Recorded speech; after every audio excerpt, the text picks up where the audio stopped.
প্রেগন্যান্সির এই সময়টা সত্যি খুব স্পেশাল। তবে এর সাথে সাথে সন্তানের সুস্থতা নিয়ে একটা চিন্তা কিন্তু সব সময় কাজ করে, তাই না? তো সেই চিন্তাকে দূরে রেখে কিভাবে একটু মানসিক শান্তি পাওয়া যায় আর সন্তানের সাথে বন্ডিংটা আরও মজবুত করা যায়, আজ আমরা ঠিক এমনই একটা সহজ উপায় নিয়ে কথা বলবো। এমন একটা উপায় যা দিয়ে ঘরে বসেই বাচ্চার খেয়াল রাখা সম্ভব। ডাক্তারের সাথে দেখা করার মাঝখানে যে লম্বা সময়টা থাকে, তখন মনে একটা প্রশ্ন কিন্তু আসেই, আমার বাচ্চাটা ঠিক আছে তো, ও সুস্থ আছে তো? আর দেখুন, এই চিন্তাটা আসা কিন্তু একদমই স্বাভাবিক। তো চলুন এই দুশ্চিন্তার একটা খুব সহজ সমাধান নিয়ে আজ কথা বলা যাক। আচ্ছা, প্রেগন্যান্সিতে ছোটখাটো অস্বস্তি তো লেগেই থাকে, তাই না? কিন্তু এর মধ্যেও এমন কিছু সংকেত আছে যেগুলোর দিকে আমাদের একটু বিশেষ নজর রাখতে হবে। মানে মা আর শিশু দুজনের সুরক্ষার জন্যই এই সিগন্যালগুলো বোঝাটা খুবই জরুরি। চলুন আগে সেই গুরুত্বপূর্ণ বিষয়গুলো কি সেটা একটু দেখে নিই। তো প্রধানত ৩টি বিপদ সংকেতের কথা বলা হয়, যেমন রক্তপাত বা খুব বেশি ব্যথা। এগুলো হলে তো সঙ্গে সঙ্গে ডাক্তারের কাছে যেতেই হবে। কিন্তু ৩ নম্বর যে পয়েন্টটা, মানে বাচ্চার নড়াচড়ায় বড় কোনো পরিবর্তন আসা, এইটাই হলো সেই সিগন্যাল যেটা কিন্তু ঘরে বসেই নিয়মিত খেয়াল রাখা যায়। তবে এই বিপদ সংকেতের কথা শুনে ভয় পেয়ে যাবেন না, কারণ এই সংকেতগুলো চেনার পাশাপাশি আমাদের হাতেই কিন্তু একটা খুব সহজ আর দারুণ শক্তিশালী একটা উপায় আছে, যা দিয়ে নিজেরাই একদম অ্যাক্টিভলি বাচ্চার সুস্থতার উপর নজর রাখা যায়। আর বিশ্বাস করুন, এটা মনে অনেক স্বস্তি এনে দেয়। আর সেই চমৎকার পদ্ধতিটার নাম হল ফিটাল মুভমেন্ট কাউন্ট। সহজ কথায় আমরা এটাকে কিক কাউন্ট বলি, মানে বাচ্চার নড়াচড়া গোনা। আর এটা কিন্তু সন্তানের সুস্থতা বোঝার জন্য সারা বিশ্বে খুব পরিচিত একটা উপায়। সবচেয়ে মজার ব্যাপার কি জানেন? এটা একদমই সহজ একটা টেকনিক। এর জন্য কোনো টাকা পয়সাও লাগে না। ডাক্তাররা সাধারণত প্রেগন্যান্সির 3rd ট্রাইমেস্টার, মানে ধরুন 28 সপ্তাহ পর থেকে এটা নিয়মিত করতে বলেন। এখন প্রশ্ন হলো, কেন এই কিক কাউন্ট এত জরুরি?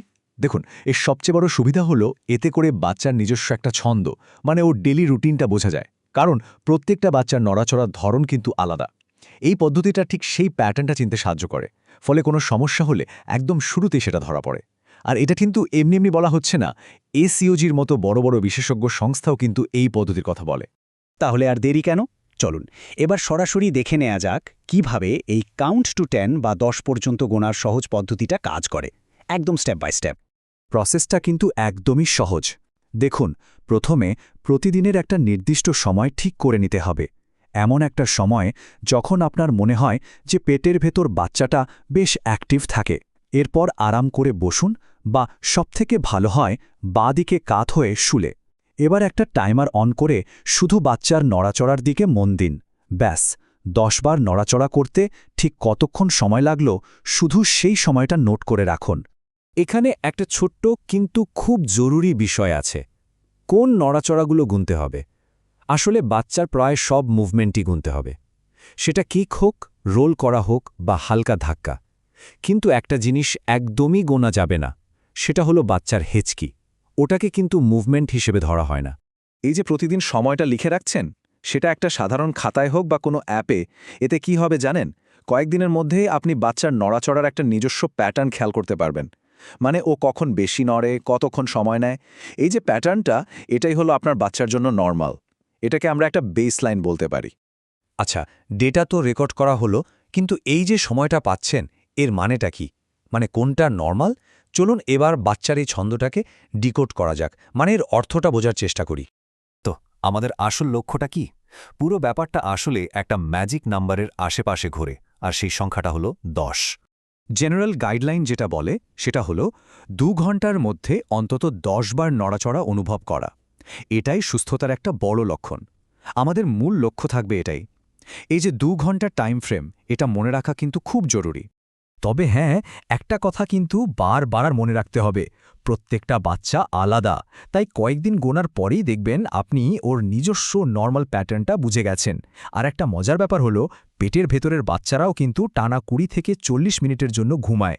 তো ওই ঘুমের সময় নড়াচড়া একটু কম পাওয়াটা কিন্তু খুবই স্বাভাবিক।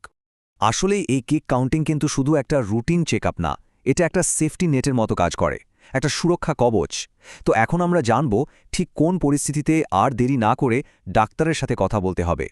দেখুন, কয়েকটা সিচুয়েশন আছে যখন একদমই দ্বিধা করা যাবে না। সরাসরি ডাক্তার বা হাসপাতালে যোগাযোগ করতে হবে। যেমন যদি দেখেন 2 ঘন্টা হয়ে গেছে কিন্তু 10 বার নড়াচড়া হয়নি। অথবা আপনি তো এখন বাচ্চার নর্মাল প্যাটার্নটা জানেন, যদি দেখেন সেই প্যাটার্নে হঠাৎ করে অনেক বড় কোনো পরিবর্তন এসেছে, তাহলেও সতর্ক হতে হবে। সবথেকে জরুরি কথাটা হলো নিজের ইনস্টিংক্টকে বিশ্বাস করুন। মায়ের মন যদি বলে কিছু একটা ঠিক লাগছে না, তাহলে আচ্ছা আরেকটু দেখি, এই ভাবনাটা একদমই প্রশ্রয় দেওয়া যাবে না।